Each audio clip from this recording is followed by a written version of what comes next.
అందరికీ నమస్తే. Welcome to అమ్మ దీవెన ఛానల్. ముందుగా మీకు మీ కుటుంబ సభ్యులకు దేవీ నవరాత్రుల శుభాకాంక్షలు. ఈ నవరాత్రుల్లో అంటే 9 రోజులు పూజ చేయలేని వాళ్ళు కొంతమంది ఆఫీస్కి వెళ్తూ ఉంటారు, కొంతమందికి వీలు కాదు కదండి 9 రోజులు చేయాలంటే.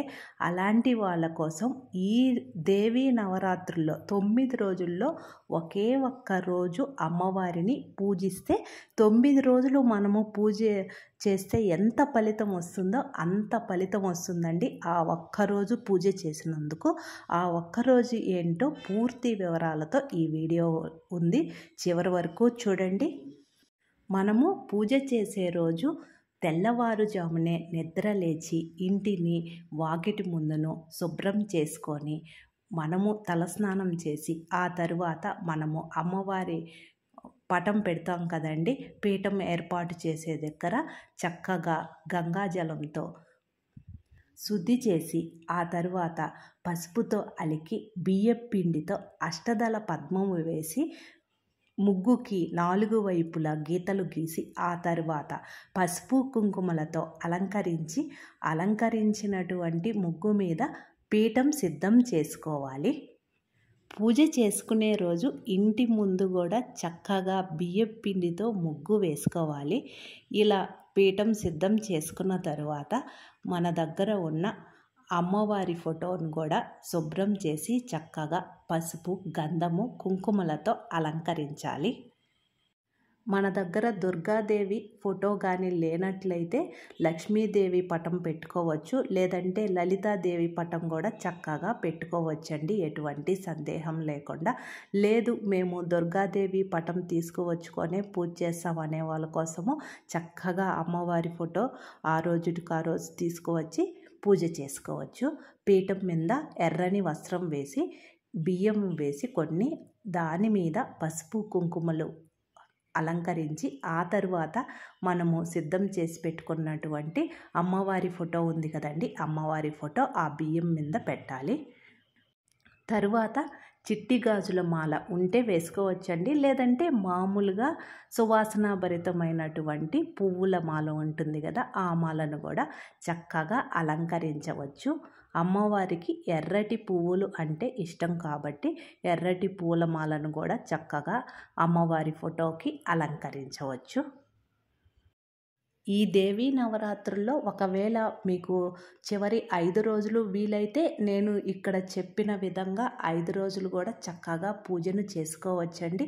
ఆ 5 రోజులు కూడా కుదరని వాళ్ళకి 3 రోజులు చేసుకోవచ్చు. ఆ 3 రోజులు కూడా కుదరని వాళ్ళు చక్కగా ఇక్కడ నేను చూపించిన పూజా విధానము ఒకే ఒక్క రోజు చేసుకున్నా కానీ నవరాత్రుల్లో మనము 9 రోజులు పూజలు చేసినంత పుణ్యఫలం దక్కుతుంది. ఒక చిన్న పీఠం ఏర్పాటు చేసుకొని ఒక తమలపాకు ఉంచి, నా దగ్గర అయితే చిన్న దుర్గాదేవి అమ్మవారి విగ్రహం ఉందండి, మీ దగ్గర ఉంటే పూజలో పెట్టుకోవచ్చు, లేనట్లయితే పటానికి కూడా చక్కగా పూజ చేసుకోవచ్చు. విగ్రహానికి కూడా చక్కగా పువ్వులతో అలంకరించాలి. ఈ మధ్య కాలంలో యూట్యూబ్లో చాలా దేవుని వీడియోలు చూస్తున్నానండి, విపరీతమైపోయిందండి. ఆర్టిఫిషియల్ అంటే ప్లాస్టిక్ వస్తువులు ఎక్కువగా ఉపయోగించేది, పువ్వులు కానీ స్టాండ్స్ కానీ అవన్నీ ఆర్భాటాలు హంగామాలు దప్పనిచ్చి ఏమీ లేదండి. మనము భక్తి శ్రద్ధలతో మనసు పెట్టి ఒక్క పువ్వు అమ్మవారికి సమర్పించి పూజ చేసుకున్నా సరిపోతుందండి. ఒక్క విషయం గమనించండి, మనము ప్లాస్టిక్ పూలు మన తలలో పెట్టుకోగలమండి, అమ్మవారికి ఎలా పెడతామండి? ఒక్కసారి ఆలోచించండి ఈ మాట. చక్కగా అమ్మవారిని పువ్వులతో అలంకరించిన తరువాత ఈరోజు ఏ దీపాలను వెలిగిస్తున్నాం అనుకుంటే ఆ దీపాలను చక్కగా శుభ్రం చేసి పసుపు, గంధము, కుంకుమలతో అలంకరించాలి. మీ దగ్గర కామాక్షి అమ్మవారి దీపం ఉంటే ఈ దేవీ నవరాత్రుల్లో చక్కగా ఆవు నేతితో వెలిగించినట్లయితే ఉత్తమమైన ఫలితాలు కలుగుతాయి. తరువాత వినాయక స్వామి విగ్రహం ఉంటే పూజలో పెట్టుకోండి, లేదంటే పసుపుతో గణపతిని తయారు చేసి చక్కగా పూజలో పెట్టుకోవాలి. తప్పకుండా విఘ్నేశ్వరుణ్ణి పూజలో పెట్టుకోవాలి. మామూలు దీపాలను నువ్వుల నూనెతో, కామాక్షి అమ్మవారి దీపాన్ని ఆవు నేతితో వెలిగిద్దామని ఇట్లాగా నూనె వేస్తున్నానండి. ఎప్పుడైనా కానీ నూనె వేసిన తరువాతే ఒత్తులు వేసుకోవాలి. 2 ఒత్తులు కానీ 3 ఒత్తులు కానీ కలిపి ఒక ఒత్తిగా తయారు చేసి ఆ ప్రమిదల్లో ఉంచాలి. మనము ఒకవేళ 9 రోజులు పూజ చేయాలనుకుంటే ఏ రోజుకు ఆ రోజు దీపాలను శుభ్రం చేసుకొని ఆ తరువాతనే వెలిగించాలండి. అలాగనే వెలిగించకూడదు. పువ్వులను ఏ రోజుకు ఆ రోజు తీసి మంచిగా పెట్టుకోవాలి.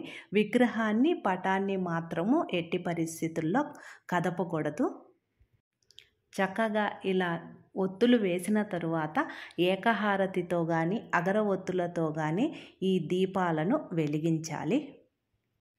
దీపాలను వెలిగించిన తరువాత దీపం అనేది లక్ష్మీదేవి స్వరూపం కాబట్టి మన దగ్గర ఉన్న పువ్వులతో అలంకరించాలి. దేవీ నవరాత్రుల్లో మనము అఖండ దీపం వెలిగిస్తూ ఉంటాం కదండి. ఆ అఖండ దీపం ఎలా వెలిగించాలి, నియమ నిబంధనలు ఏమిటి, పూర్తి వివరాలతో ఈ వీడియోలోనూ చివర్లో వస్తుంది చూడండి. మరియు అమ్మవారికి ఈ దేవీ నవరాత్రుల్లో ఆదివారము, మంగళవారము, శుక్రవారము నిమ్మకాయలతో మాల తయారు చేస్తాం కదండి. ఆ మాలను ఎలా తయారు చేయాలో కూడా ఈ వీడియోలో చివర్లో ఉంది. మీరు ఈ వీడియోను చివరి వరకు చూస్తూనే ఉండండి. నిమ్మకాయల మాల ఈ దేవీ నవరాత్రులప్పుడు ఆదివారము, మంగళవారం, శుక్రవారం చక్కగా కట్టి అమ్మవారి గుళ్ళో ఇస్తే చాలా మంచిది. అమ్మవారి విగ్రహానికి వేస్తే చాలా మంచిది. పువ్వులతో అలంకరించిన తరువాత ముందుగా అయితే విఘ్నేశ్వరునికి పూజ చేసుకోవాలి. విఘ్నేశ్వరునికి ఎందుకు పూజ చేసుకోవాలంటే మనము చేసేటువంటి పూజ ఎటువంటి ఆటంకం కలగకుండా చూడు స్వామి అని ముందుగా విఘ్నేశ్వరునికి పూజ చేసుకొని ధూపం వేసి ఆ తరువాత నైవేద్యంగా చిన్న బెల్లపు ముక్క సమర్పించి అక్షింతలు వేసి ఒక్క నమస్కారం చేసుకుంటే సరిపోతుంది. ఈ వినాయక విగ్రహాన్ని కూడా 9 రోజులు అలాగనే ఉంచవచ్చండి. రోజు శుభ్రం చేయనవసరం లేదు. తరువాత నా దగ్గర చిన్న కాసుల దండ ఉందండి. ఇక్కడ మీరు చూస్తున్నారు కదండి. ఆ కాసుల దండ అమ్మవారి విగ్రహానికి అలంకరిస్తున్నాను. ఆ కాసుల దండ వేసిన తరువాత అమ్మవారి విగ్రహం ఎంత కళగా ఉందో చూడండి.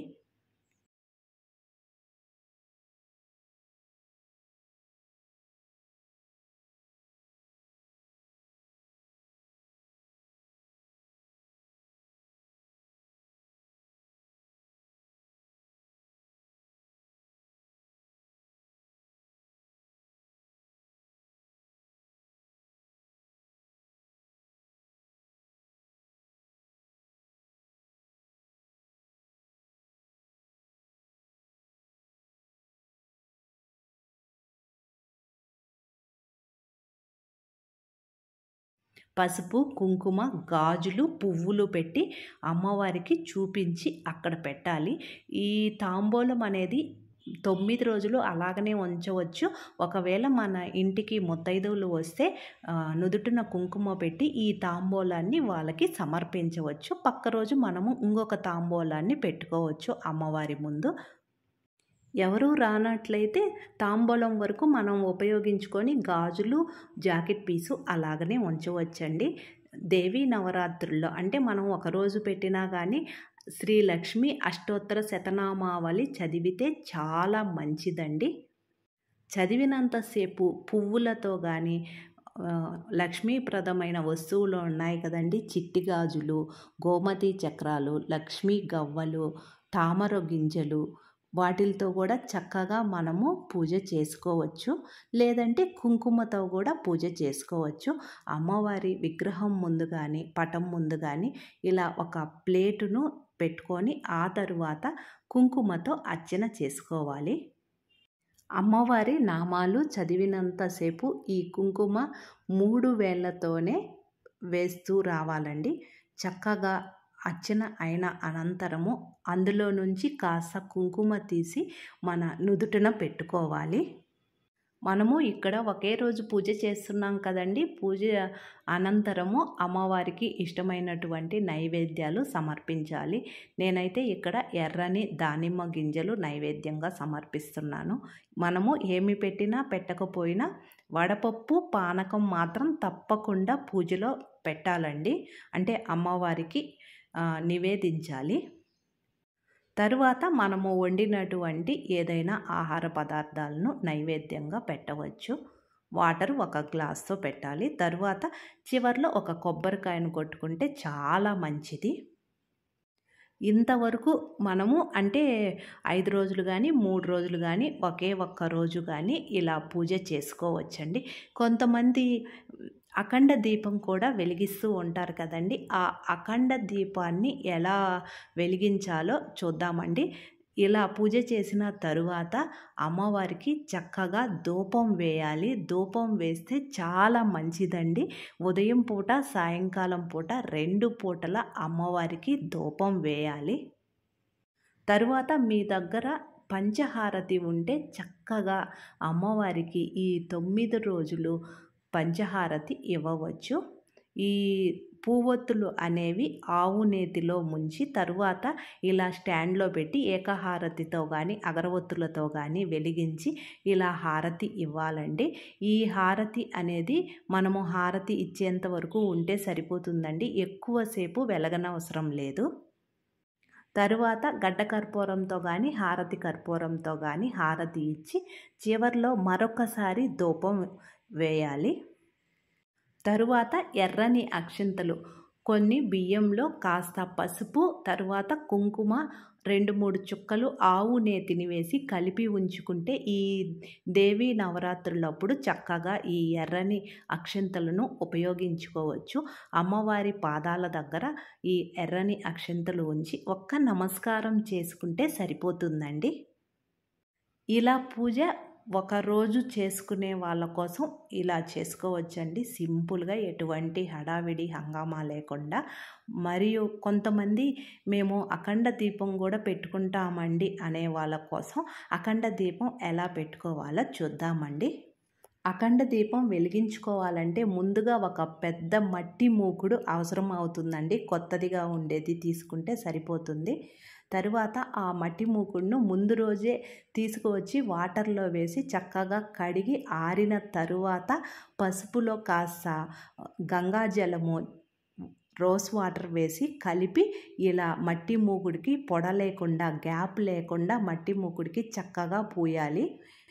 మనము ముందు రోజే నీళ్ళల్లో వేసి ఉంచితే ఆయిల్ అనేది బయటకు రాకుండా ఆయిల్ అనేది ఎక్కువ పీల్చకుండా ఉంటుందండి. చక్కగా ఇలా పసుపు రాసిన తరువాత ఈ మూకుడు కింద పెట్టడానికి ఒక ఇత్తడి ప్లేటు అవసరమవుతుందండి. స్టీల్ ప్లేటు పనికిరాదు. ఇత్తడి ప్లేటు కూడా చక్కగా శుభ్రం చేసి ఆ ప్లేటుకు కూడా పసుపు కుంకుమలతో అలంకరించాలి. ఈ అఖండ దీపము 9 రోజులు వెలిగించుకోవచ్చండి. లేదంటే 5 రోజులు 3 రోజులు ఒకే ఒక్క రోజు కూడా వెలిగించుకోవచ్చు.